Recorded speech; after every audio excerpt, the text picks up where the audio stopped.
anxiety, whatever it is. I hope this really helps. Thank you all so much for tuning in, and without further ado, let's roll right into this video. Alright. Chapter 3, Attack by Stratagem. Sun Tzu said, "In the practical art of war, the best thing of all is to take the enemy's country whole and intact. To shatter and destroy it is not so good. So, too, it is better to capture an army entire than to destroy it. To capture a regiment, a detachment, or a company entire than to destroy them.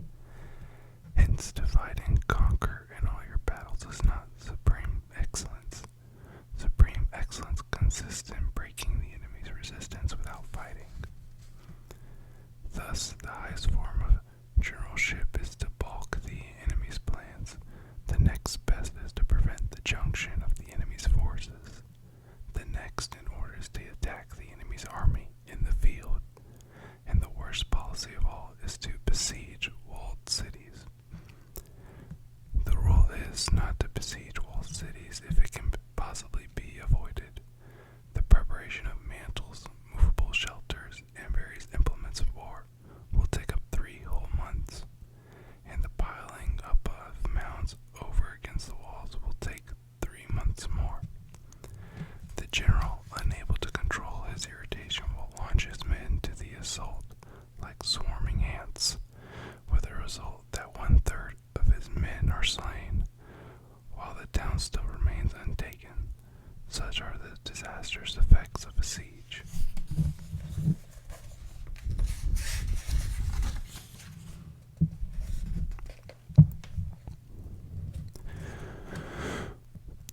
Therefore, the skillful leader subdues the enemy's troops without any fighting. He captures their cities without laying siege to them. He overflows their kingdom without lengthy operations in the field. With his forces intact, he will dispute the mastery of the empire, and thus, without losing a man, his triumph will be complete. This is the method of attacking by stratagem. It is the rule of war, if our forces are 10 to the enemy's 1, to surround him; if 5 to 1, to attack him; if twice as numerous, to divide our army into 2. If equally matched, we can offer battle. If slightly inferior numbers, we can avoid the enemy.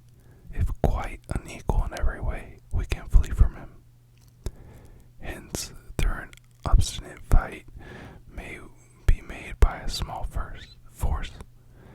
In the end, it must be captured by a larger force. Now, the general is the bulwark of the state.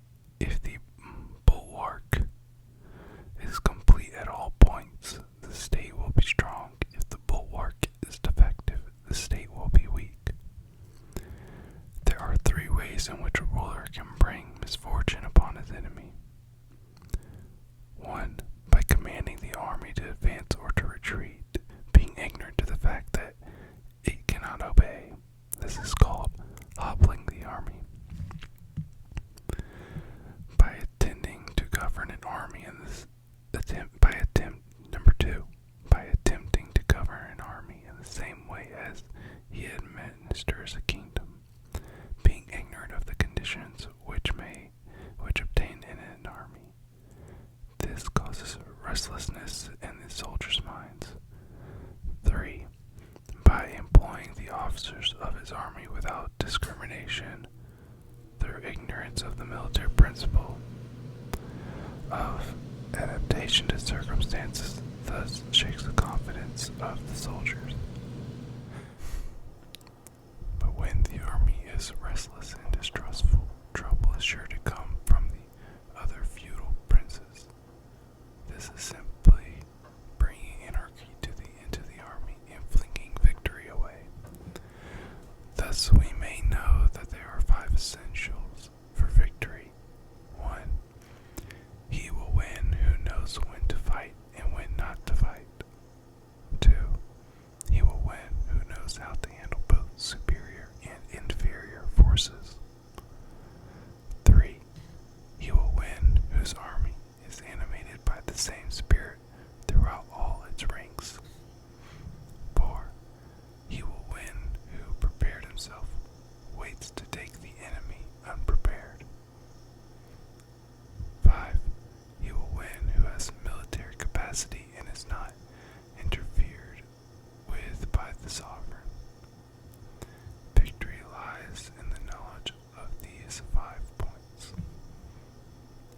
Hence the saying, if you know the enemy and know yourself, you need not fear the result of 100 battles. If you know yourself, but not the enemy, for every victory gained you will also suffer a defeat. If you know neither the enemy nor yourself, you will succumb in every battle.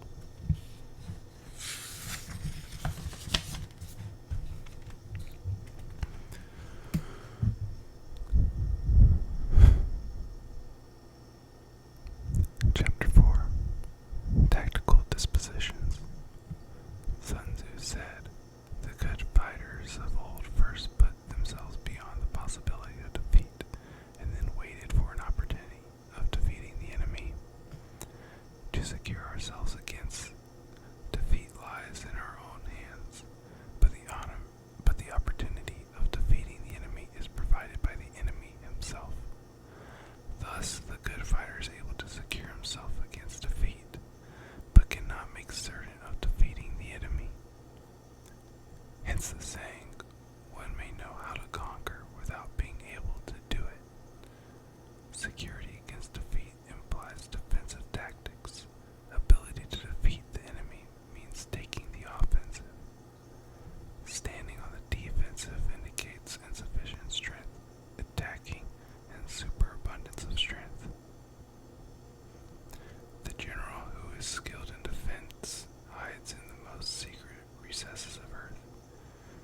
He who is skilled in attack flashes forth from the topmost heights of heaven. Thus, on the one hand, we have the ability to protect ourselves, on the other, a victory that is complete."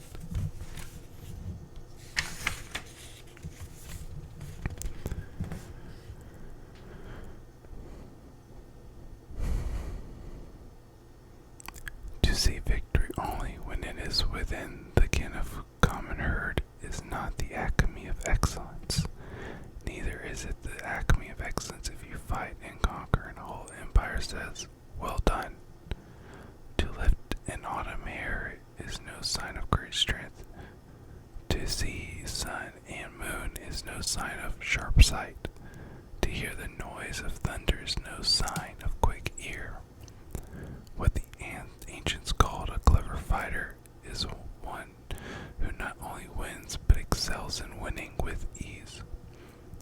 Hence his victories bring him neither reputation for wisdom nor credit for courage. He wins his battles by making no mistakes. Making no mistakes is what establishes the certainty of victory, for it means conquering an enemy that is already defeated.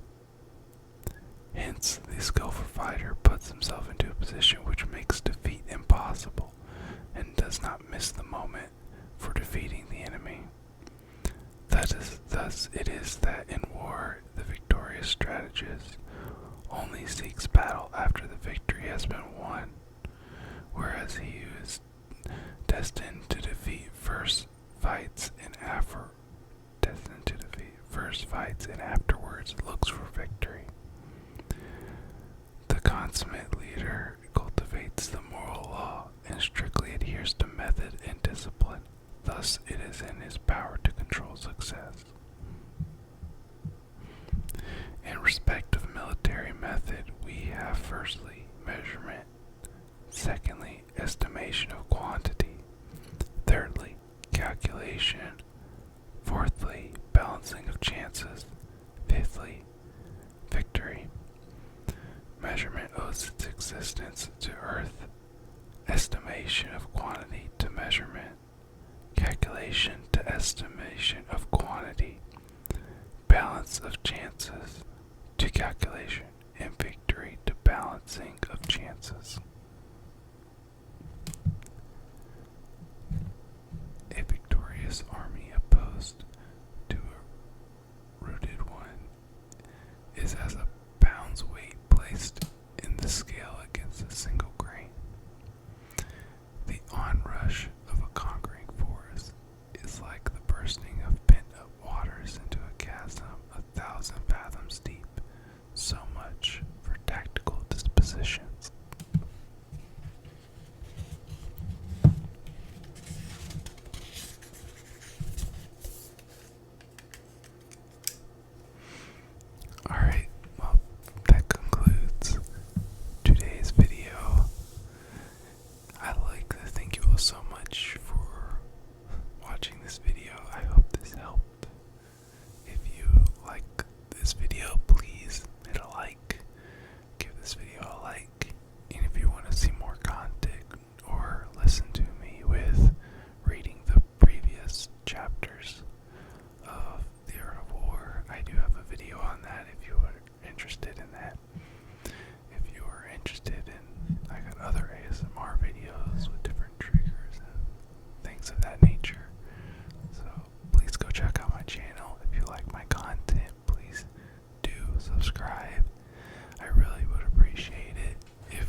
much. I really do appreciate